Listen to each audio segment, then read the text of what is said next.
The United States State Department just met with Canadian separatists 3 times. To discuss breaking up Canada, Alberta independence activists traveled to Washington. They sat down with American government officials. They discussed how to fracture Canadian Confederation. This isn't conspiracy theory. This happened. Multiple times. And it's happening right now. David Eby, the Premier of British Columbia, called it treason. Standing in Ottawa last Thursday, with his voice shaking with emotion, Eby said, "The separatists who went to Washington weren't even Albertans anymore. It is completely inappropriate to seek to weaken Canada, to seek assistance to break up this country from a foreign power. That's a provincial leader accusing fellow Canadians of collaborating with the United States to destroy national unity." Jeffrey Rath, the lawyer who led the separatist delegation, responded that David Eby wouldn't know a real Albertan if one walked up and punched him in the face. Provincial leaders are calling each other traitors. The Alberta government approved an independence referendum petition in January. Activists have until May to collect 178,000 signatures from eligible voters. If they succeed, Alberta votes on leaving Canada. Recent polls show 28% of Albertans support independence. That's approximately 1 million people ready to vote yes on separation. And the United States government is actively meeting with the people organizing this. Prime Minister Mark Carney said he expects the Trump administration to respect Canadian sovereignty. But respect isn't what's happening. Strategic destabilization is what's happening. This is Trump's real annexation strategy. He doesn't invade. He doesn't need to. He meets with separatists. He encourages provincial independence movements. He waits for Canada to fracture from internal pressure. Then he offers to absorb the pieces one by one. Alberta first, because Alberta has the oil. 4.3 million barrels daily flowing to American refineries. Today, we're showing you how Trump's State Department meetings with Alberta separatists reveal the inside strategy to break Canada apart. Why Alberta independence serves American resource acquisition better than military annexation. How provincial unity is fracturing under external pressure designed specifically to exploit regional tensions. And why Carney's response, demanding respect for sovereignty, might not be enough to stop what's already in motion. But before we dive into this story, if you appreciate in-depth analysis like this, hit that like button and subscribe to stay informed on the stories that truly matter. Let's start with who these Alberta separatists are and why the United States cares. Alberta is Canada's energy heartland. The province produces 4.3 million barrels of oil daily. 90% of that goes to the United States.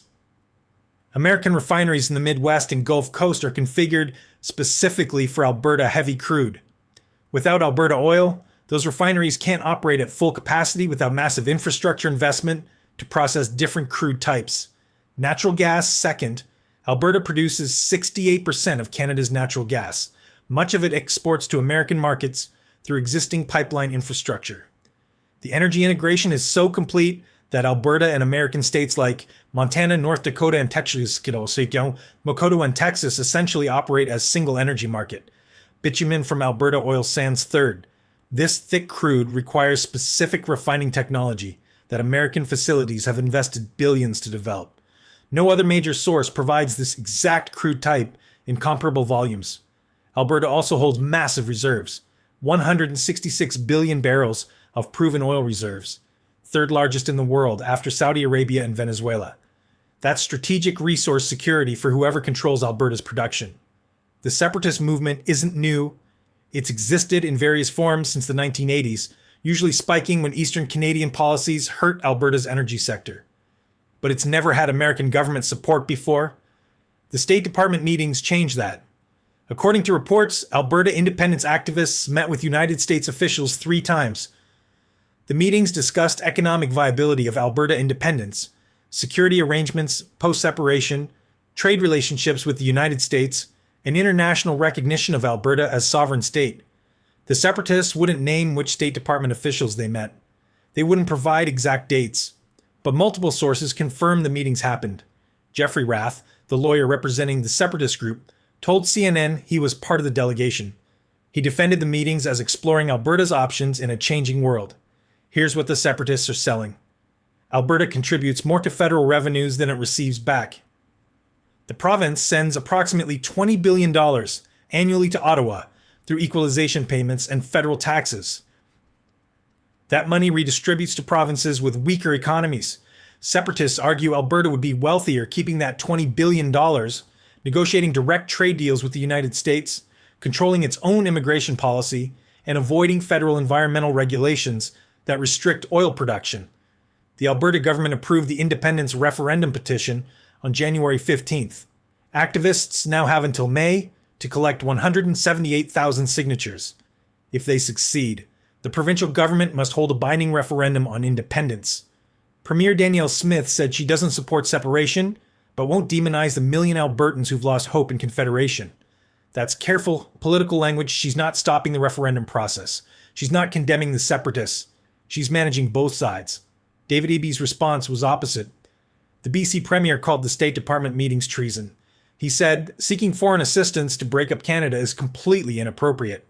He wouldn't even call the separatists Albertans anymore. The emotional reaction wasn't performance. British Columbia depends on national unity for access to eastern markets, federal infrastructure funding, and shared security arrangements.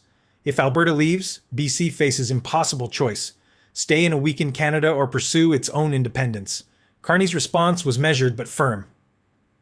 I expect the U.S. administration to respect Canadian sovereignty.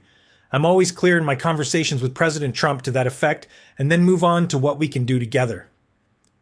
He added that Trump has never brought up Alberta independence during their direct meetings. That last detail matters. Trump isn't personally raising separation with Carney. The State Department is meeting separatists without presidential acknowledgement. That's plausible deniability. If the strategy works, Trump benefits. If it fails or creates too much blowback, he can claim ignorance. Here's where Trump's strategy reveals its brutal logic. Alberta independence doesn't need to succeed to serve American interests. The movement just needs to be credible enough to fracture Canadian unity and create negotiating leverage. If Alberta actually separates, the United States gains direct access to Canadian oil without dealing with federal government in Ottawa. An independent Alberta negotiates bilaterally with Washington. No Canadian federal environmental regulations, no equalization payments draining provincial revenues, no Quebec blocking pipeline projects. Just Alberta and the United States making deals. The economic integration already exists. 90% of Alberta oil exports go to American refineries. American companies operate in Alberta oil sands. The currency, legal system, and business practices are similar enough that transition would be relatively smooth. The United States could offer immediate recognition of Alberta independence, guaranteed market access for oil and gas, security guarantees including potential NATO-style defense commitments, and billions in infrastructure investment for increased production. Alberta separatists get everything they want. American refineries get guaranteed supply. And Canada loses its energy heartland. But here's the more sophisticated play. Even if Alberta doesn't separate, the credible threat of separation gives the United States massive leverage over Canadian federal policy. Carney wants to reduce dependence on American markets through trade diversification. But if Alberta threatens to leave whenever Ottawa pursues policies that hurt the energy sector, Carney can't implement those diversification strategies. The China EV deal? Alberta says it hurts the oil sector. European lumber exports. Alberta says focus on American energy markets instead. Buy Canada procurement mandates. Alberta wants free trade with the United States, not protectionism.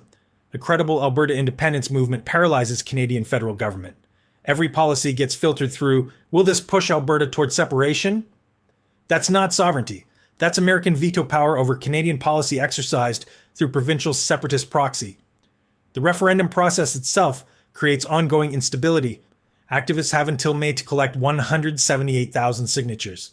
That's 4 months of constant media coverage, provincial debates, federal interventions, and economic uncertainty. Businesses delay investment decisions. Provincial governments position themselves. Federal-provincial relations deteriorate. Even if the petition fails, the damage to Canadian unity accumulates. And if it succeeds, a binding referendum campaign dominates Canadian politics for 6 months. The country tears itself apart arguing about Confederation. Regional tensions explode. Economic confidence collapses. That chaos serves American interests perfectly. Canada is too distracted fighting internal battles to build external alternatives to American partnership.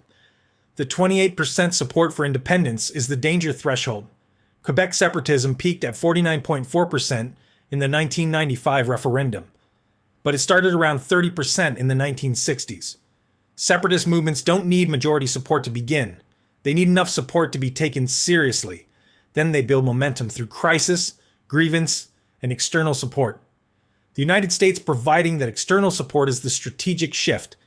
Previous Alberta separatist movements failed because they had no international backing. An Alberta that separates from Canada but isn't recognized internationally becomes a pariah state.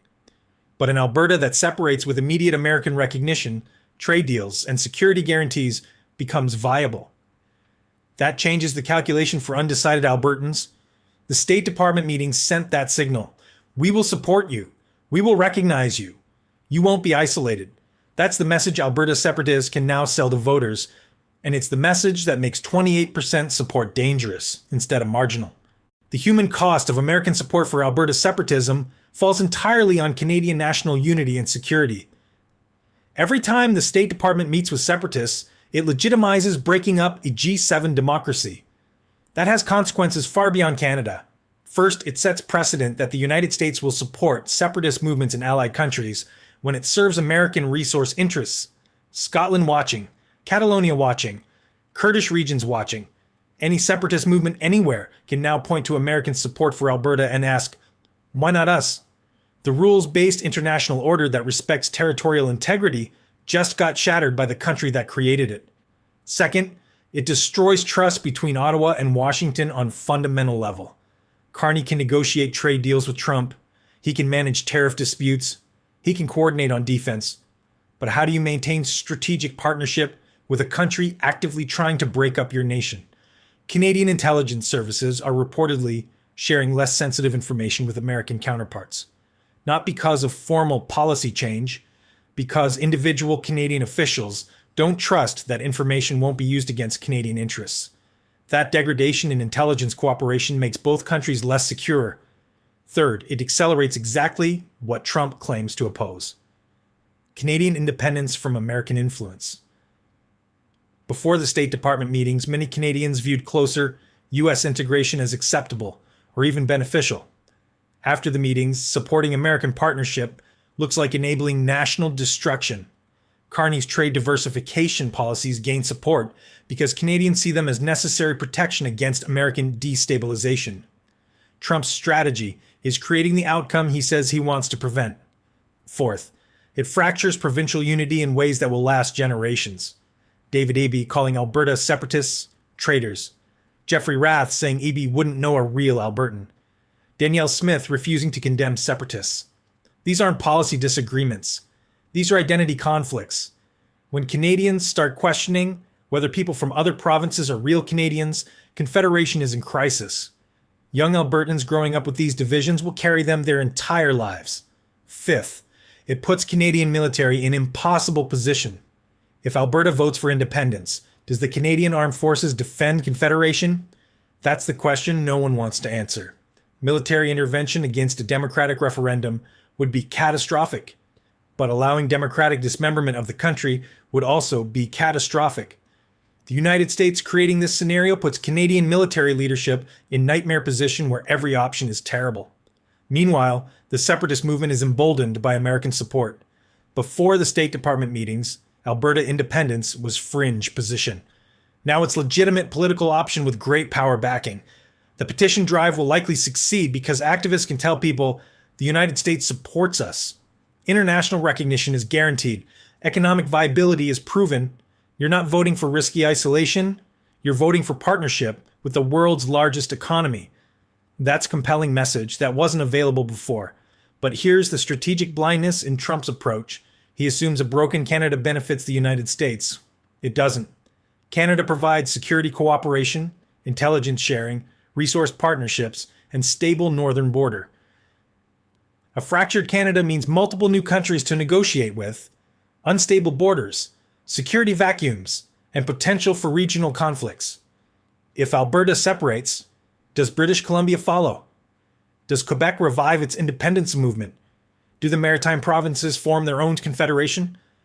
The United States could face 5 or 6 new countries where there was one stable partner, each with different policies, trade agreements, and security arrangements. That's not strategic gain. That's creating chaos on your longest border. And it gives China, Russia, and other rivals opportunities they don't currently have. What if an independent Quebec signs security agreements with France? What if British Columbia builds deeper ties with Asian powers? What if the maritime provinces court European partnerships? The United States would lose the integrated North American security zone it's enjoyed for 150 years. Trump is trading stable partnership for fragmented neighbors who remember that America helped break up their country. That's strategic incompetence, disguised as resource acquisition. The endgame is clear, and it's not what Trump thinks. Supporting Alberta separatism won't break Canada into compliant pieces. It will unite Canada against American interference. Here's how this plays out long term. The State Department meetings become the rallying point for Canadian nationalism. Carney doesn't need to convince Canadians that trade diversification is necessary. Trump's government just did it for him. Every Canadian watching American officials meet with separatists understands viscerally that depending on the United States means enabling the destruction of their country.